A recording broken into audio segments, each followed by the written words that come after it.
Unified 911, anong matutulong namin sa'yo? Anya ti maitulong mi ken kahapon. Anong may tatabang ko sa Unsay imo? akong ikatabang nimo? Ngini makadabang na misel ka no.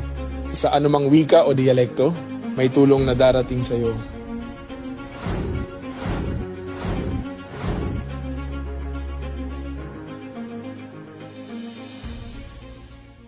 Lilingkod sa bawat Pilipino at magbibigay ng tamang impormasyon para sa tahimik at maayos na Pilipinas. Police News Network, alagad ng batas, tagapagtaguyod ng balitang pulis, sandigan ng mamamayan, patnubay ng katotohanan. Kampo Krame, maghahatid ng pinakahuling kaganapan at nagbabagang balita. Ito ang PNN Police News Network. At ngayon, ang inyong mga tagapagbalita. Magandang araw, bagong Pilipinas. Ako ang inyong alagad ng batas, tagataguyod ng Balitang Pulis. Police Executive Master Sergeant Jonathan De Leon. At ako naman, si Miss Louise Suzanne Alba Lopez, Mrs. Asia Pacific All Nations 2022 Grand Winner and Luminous Woman of the Year 2023. Maghahatid sa inyo ng tamang balita, kwento ng pulis at serbisyo para sa mamamayan. Ito ang PNP News Online. Ang pangunahing balita ng Police News Network. Alagad ng batas, tagataguyod ng balitang pulis.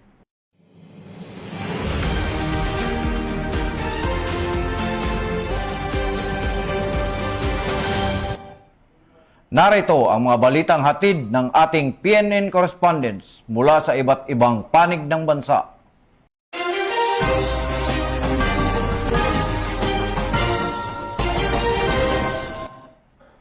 Apat na individual ang naaresto matapos makumpiskahan ng tinatayang 680 halaga ng hinihinalang shabu at sa ikinakasang anti-illegal drug operation ng mga operatiba ng Cainta Municipal Police Station sa Cainta, Rizal. Batay sa ulat, isinagawa ang operasyon matapos ang masusing surveillance at intelligence monitoring laban sa mga suspect na pinaniniwala ang sangkot sa iligal na kalakalan ng droga sa kanilang lugar. Ang buong detalye ng report mula kay Patrolman Junmar Abang. Sa illegal na droga na kinilala sa mga alias na Dan, 33 taong gulang, alias John, 29 taong gulang at alias Ian, 53 taong gulang ang naaresto ng mga operatiba ng Cainta Municipal Police Station matapos ang matagumpay na bypass operation na ikinasa sa Barangay San Andres, Cainta, Rizal, madaling araw ng Hunyo 2, 2026. Batay sa ulat na natanggap ni Police Colonel Attorney Eliazar R. Barber Jr., Provincial Director ng Rizal PPO, isinagawa ng Station Drug Enforcement Team ng Cainta MPS ang operasyon na may koordinasyon sa Philippine Drug Enforcement Agency na nagresulta sa pagkakaaresto ng 3 hinihinalang sangkot sa bentahan at paggamit ng iligal na droga. Nakumpiska sa operasyon ng 9 na piraso ng pakete na naglalaman ng hinihinalang shabu na may kabuang timbang na humigit kumulang 100 gramo at tinatayang may halaga na 680,000 pesos. Na-recover din ang isang pouch, marked money at perang hinihinalang mula sa iligal na transaksyon. Agad na ipinaalam sa mga naarestong sospek ang kanilang mga karapatang konstitusyonal bago isinailalim sa medical examination at iba pang kaukulang proseso. Dinala rin sila sa Provincial Forensic Unit para sa drug testing at laboratory examination habang inihahanda ang pagsasampa ng mga kasong paglabag sa Sections 5 at 11, Article 2 ng Republic Act 9165 o Comprehensive Dangerous Drugs Act of 2002. Mula dito sa Rizal Police Provincial Office, ako ang inyong PNN correspondent, Patrolman Junmar Abang, alagad ng batas, tagapagtaguyod ng balitang pulis. Maraming salamat, Patrolman Abang. Mahigit 10.4 milyong pesong halaga ng marijuana ang sinira at sinunog ng mga otoridad sa isinagawang eradikasyon operation na sa bulubunduking bahagi ng Tinglayan, Kalinga. Ibabalita yan ni Police Staff Sergeant Precious May Dona. Patuloy ang pinaigting na kampanya laban sa iligal na droga ng Police Regional Office Cordillera Administrative Region matapos madiskubre at masunog ang tinatayang 10,400,000 pesos na halaga ng marijuana sa inilunsad na Marijuana Eradication Operation sa lalawigan ng Kalinga. Nitong ika-30 at ika-31 ng Mayo ng taong kasalukuyan. Batay sa ulat ng Regional Operations Division ng ProCar, isang 10,000 square meters na plantasyon na natamnan ng 260,000 marijuana seedlings na may standard drug price na 10,400,000 pesos ang nadiskubre sa Barangay Lukong sa bayan ng Tinglayan. Ang operasyon ay naging matagumpay dahil sa pagtutulungan ng pinagsanib na puwersa ng Tinglayan Municipal Police Station, Balbalan Municipal Police Station, 2nd Kalinga Provincial Mobile Force Company at Philippine Drug Enforcement Agency ng Kalinga. Lahat ng mga nadiskubreng marijuana ay agad na binunot at sinunog matapos ang kaukulang dokumentasyon. Habang patuloy ang isinasagawang investigasyon upang matukoy ang iba pang posibleng plantasyon sa mga kalapit na lugar at ang mga responsable sa iligal na pagtatanim nito. Nananatiling matatag ang ProCar sa kampanya laban sa iligal na droga at hindi titigil sa pagsasagawa ng mga kaukulang hakbang upang makamit at maisulong ang bagong Pilipinas. Mula dito sa Tabuk City, Kalinga, ako ang inyong Police News Network Correspondent, Police Staff Sergeant Precious May Donaal, alagad ng batas, tagataguyod ng balitang pulis. Maraming salamat, Police Staff Sergeant Donna. Naaresto ng mga operatiba ng Silay City Police Station ang itinuturing na top 1 most wanted person sa Negros Island Region sa isinagawang manhunt operation sa Silay City, Negros Occidental. Yan ang ibabalita ni Patrolwoman Andrea De Palubos.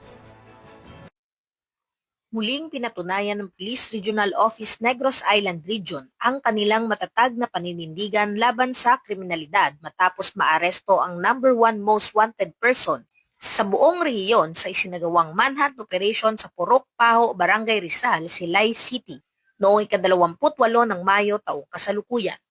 Sa pamamagitan ng masinsinan at intelligence-driven na operasyon ng Silay City Component City Police Station sa ilalim ng Negros Occidental Police Provincial Office, matagumpay na naaresto ang sospek na kinilala na si alias Clark na matagal nang pinaghahanap ng batas dahil sa kinakaharap nitong 6 na kaso ng frustrated murder at 2 kaso ng attempted murder.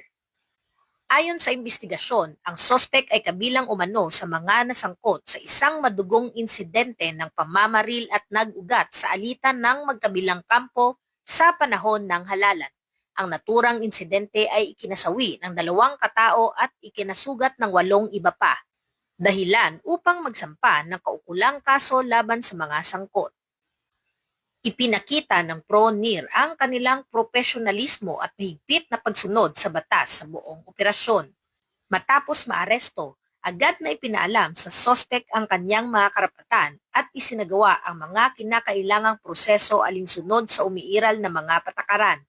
Ang matagumpay na pagkakaaresto ay isa lamang sa mga patunay ng walang humpay na kampanya ng kapulisan laban sa mga nagtatago sa batas. Layunin ng mga ganitong operasyon na tiyakin ang kaligtasan ng mamamayan, mapanatili ang kapayapaan at kaayusan sa komunidad at maihatid sa hukuman ang mga taong may pananagutan sa batas. Sa ilalim ng adhikaing Bagong PNP para sa Bagong Pilipinas, serbisyong mabilis, tapat at nararamdaman, patuloy na pinaiigting ng Police Regional Office Negros Island Region ang kanilang mga operasyon upang walang kriminal ang makaligtas sa kamay ng batas. Ang tagumpay na ito ay nagsisilbing malinaw na mensahe ng ang kapulisan ay nananatiling matatag, maagap at nakatuon sa pagbibigay ng ligtas at mapayapang pamayanan para sa lahat.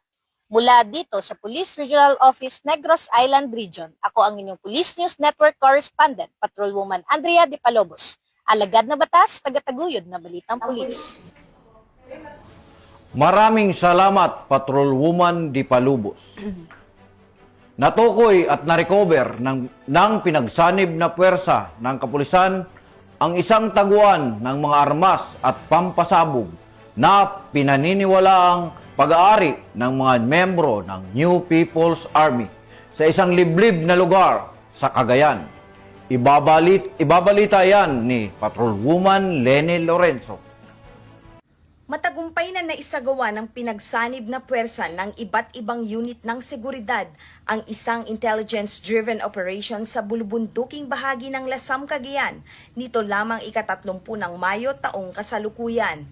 Pinangunahan ng 2nd Cagayan Provincial Mobile Force Company 3rd Platoon sa pangunguna ni Police Lieutenant Ronald S. Batad ang naturang operasyon katuwang ang mga operatiba mula sa 112 Special Action Company ng PNP SAF, Regional Mobile Force Battalion 2, Cagayan Provincial Explosive Ordnance Disposal and Canine Unit, Regional Intelligence Unit 2, Provincial Intelligence Unit, 17th Infantry Battalion Philippine Army at Lasam Municipal Police Station sa pamamagitan ng impormasyong ibinahagi ng isang nagbalik-loob na dating miyembro ng makakaliwang grupo. Nagsagawa ng validation ang mga otoridad sa target na lugar at nagresulta sa pagkakadiskubre at pagkakarecover ng mga sumusunod. Improvised blasting caps, detonating cord, fuse time, 40mm high explosive cartridges, hand grenades, improvised anti-personnel mine component, iba't ibang bala para sa 5.56mm, 7.62mm at .38 caliber firearms, stranded wire, cellular phones, handheld radio, 5.56 magazines, improvised shotgun, 2 caliber .38 revolver, 12-volt welt cell battery at isang bandolier. Agad na dinala sa Lasam Municipal Police Station ang mga na-recover na kagamitan para sa kaukulang dokumentasyon at investigasyon.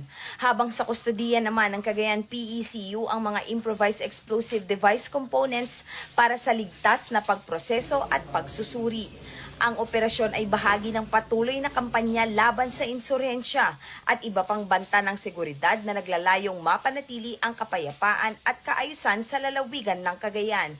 Hinihikayat naman ni Police Colonel Mardito G. Angulwan, Provincial Director, Cagayan Police Provincial Office, ang publiko na patuloy na makipagtulungan sa mga otoridad sa pamamagitan ng pagbibigay ng mahalagang impormasyon upang higit pang mapalakas ang mga operasyon laban sa mga banta sa seguridad at makamit ang mas ligtas at mas maayos na lalawigan ng Cagayan.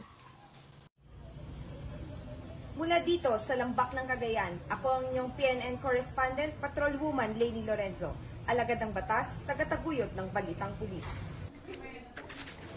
Maraming salamat, Patrolwoman Lorenzo. Naaresto ng mga operatiba ng Philippine National Police ang top 6 most wanted person ng Pangasinan sa isinagawang manhunt operation sa Nueva Ecija. Yan ay babalita ni Police Master Sergeant Carmela Dangecan. Matagumpay ang pag-aresto ng isang lalaki na kabilang sa top 6 most wanted persons sa antas ng panlalawigan sa isinagawang joint operation ng Rosales Municipal Police Station sa pangangasiwa ni Police Major Arnold A. Soriano at Cuyapo Municipal Police Station sa Barangay Curba, Cuyapo, Nueva Ecija noong June 1 taong kasalukuyan. Bandang alas 6:55 ng umaga nang maaresto si Alias Jr., residente ng nasabing barangay, tabisan ng warrant of arrest para sa paglabag sa Article 3, Section 5A ng Republic Act 7610. Ang warrant ay nilabas ni Honorable Wenceslao Ragasa Kawayan, Presiding Judge ng Regional Trial Court, Pans 49, Ordonance City, Pangasinan, na walang rekomendadong piyansa. Matapos ang pag-aresto, dinala ang akusado sa kustodiya ng Cuyapo Municipal Police Station para sa kaukulang dokumentasyon at turnover sa korte. Patuloy naman ang pagpapatupad ng batas sa pagtugis ng mga otoridad sa mga wanted na individual upang mapanatili ang kapayapaan at kaayusan sa komunidad tungo sa bagong Pilipinas. Mula dito sa Ilocos Region, ako ang inyong Police News Network Correspondent, Police Master Sergeant Carmela Dangecan, alagad ng batas, tagataguyod ng Balitang Pulis.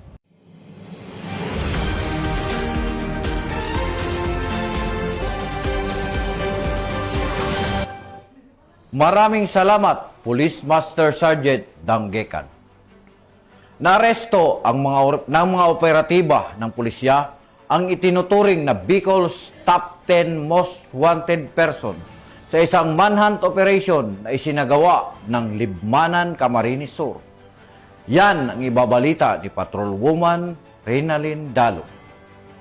Muling nagpakitang gilas ang kapulisan ng Camarines Sur sa pinaigting nitong kampanya laban sa mga most wanted fugitive matapos madakip ang rank number 10 regional most wanted person sa isinagawang manhunt operation bandang alas 11:15 ng umaga nitong Hunyo 1 sa taong kasalukuyan sa Barangay Bigahon Norte, Libmanan, Camarines Sur. Ang matagumpay na intelligence-driven operation ay pinangunahan ng Libmanan Municipal Police Station sa mahusay na pamumuno ni Police Lieutenant Colonel Ace Christian R. Mendoza, hepe ng nasabing istasyon.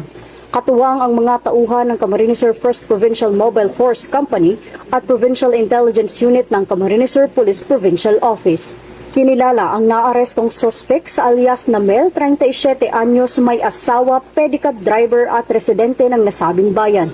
Siya ay inaresto sa bisa ng warrant of arrest para sa paglabag sa New Anti-Carnapping Act of 2016 o violation of Section 3 ng RA 10883 na walang rekomendasyong piyansa. Ayon kay Police Colonel Virgilio O. Olalia Jr., Provincial Director ng Camarines Sur Police Provincial Office, ang matagumpay na operasyon ay patunay ng patuloy na determinasyon ng mga kapulisan na tugisin ang mga wanted person upang mapanatili ang kapayapaan at seguridad sa komunidad. Mula dito sa Camarines Sur Police Provincial Office, ako po si Patrolwoman Reynalyn Dalo. Nag-uulat para sa Police News Network, bagong PNP para sa bagong Pilipinas. Serbisyong mabilis, tapat at nararamdaman. Maraming salamat, Patrolwoman Dalo. Pinalakas at pinalawak pa ng Baguio City Police Office ang kanilang mga programa at inisyatiba upang mas mapahusay ang seguridad at serbisyo sa sektor ng turismo sa lungsod ng Baguio. Layunin nitong tiyakin ang kaligtasan ng mga turista at residente habang patuloy na isinusulong ang maayos, disiplinado at ligtas na kapaligiran sa isang mga pangunahing destinasyon ng bansa. Ibabalita yan ni Patrolwoman Jade Agustin. Mahigit 50 personnel ng Baguio City Police Office ang lumahok sa Tourist-Oriented Police for Community Order and Protection or TOPCOP training na isinagawa ng Department of Tourism Cordillera Administrative Region sa El Cholito Hotel, Baguio City noong May 27 hanggang May 29, 2026. Layunin ng aktibidad na higit pang mapalakas ang kakayahan ng mga pulis sa pagbibigay ng tourism-oriented public service, particular sa larangan ng professionalism, communication skills, cultural sensitivity, at service-oriented policing. Sa kanyang welcome remarks, sinabi ni Police Colonel Ruel D. Tagal, City Director ng Baguio City Police Office, na mahalagang mapanatili ang kultura ng kaligtasan, disiplina at mabuting pakikitungo sa isang tourism-driven city gaya ng Baguio. Tampok sa pagsasanay ang iba't ibang lecture, workshop at talakayan mula sa mga kinatawan ng DOT CAR, National Commission on Indigenous Peoples, City Tourism Office at iba pang partner agencies hinggil sa tourism awareness, cultural sensitivity, public assistance, customer service at ang papel ng mga pulis sa pagpapanatili ng ligtas at tourist-friendly na komunidad. Nagpahayag din ng pasasalamat si Police Colonel Tagal sa DOT CAR sa patuloy nitong pagsasagawa ng mga programang tulad ng TOPCOP training na hindi lamang nagtataguyod ng Filipino brand of service excellence, kundi tumutulong din sa pagpapalakas ng kakayahan ng mga pulis na magpahatid ng serbisyong mabilis, tapat at nararamdaman. Inaasahang magsisilbing mahalagang oportunidad ang nasabing pagsasanay upang higit pang mapaunlad ang kaalaman at kasanayan ng mga kalahok sa pagbibigay ng mas mahusay at mas makataong serbisyo publiko. Mula dito sa Baguio City Police Office, ako ang inyong PNN correspondent, Patrolwoman Jade Agustin, alagad ng batas, tagataguyod ng Balitang Pulis. Maraming salamat, Patrolwoman Agustin. At yan ang mga balitang nakalap ng ating PNN correspondents mula sa Luzon, Visayas at Mindanao. Para Para sa mas malawak at mabilis na ulat ng mga balita, huwag kalimutang mag-like, follow, and share sa aming official social media accounts ng Police News Network. Tutok lang sa aming YouTube channel para sa mga live stream at replays. At i-follow kami sa Twitter account para sa mga real-time updates at Facebook account ng Police News Network. Manatiling mapagmatsyag at laging alam ang totoo. Sa ngalan ng pamunuan ng Philippine National Police, sa pangunguna ni Chief PNP, Police General Jose Melesio Nartatis Jr., at sa pamumuno ni President Ferdinand Bongbong Marcos Jr., kami ay maglilingkod sa bawat Pilipino at magbibigay ng tama at balanseng balita. Bago po tayo magtapos, muling nagpapaalala ang pambansang pulisya. Kaugnay sa nalalapit na parliamentary election sa Bangsamoro Autonomous Region in Muslim Mindanao, pinaaalalahanan ng Philippine National Police ang publiko na manatiling mapanuri at maging mapagmatsyag laban sa paglaganap ng fake news, misinformation at disinformation sa iba't ibang online platforms. Labanan ang fake news sa BARM. Ugaliing mag-fact check at magbahagi lamang ng tama at beripikado at mapagkatiwalaang impormasyon upang mapanatili ang kapayapaan, kaayusan at pagkakaisa sa komunidad. Mula rito sa tanggapan ng tagapag-ugnay ng Pambansang Pulisya, ako ang inyong alagad ng batas, taga-taguyod ng Balitang Pulis, Police Executive Master Sergeant Jonathan De Leon. At ako naman si Miss Luisa Zane Alba Lopez, Mrs. Asia Pacific All Nations 2022 Grand Winner and Luminous Woman of the Year 2023. Maghahatid ng tamang balita, kwento ng pulis at serbisyo para sa mamamayan. At ito ang PNP News Online. Ang pangunahing balita ng Police News Network. At ito ang bagong PNP para sa bagong Pilipinas. Serbisyong mabilis, tapat at nararamdaman.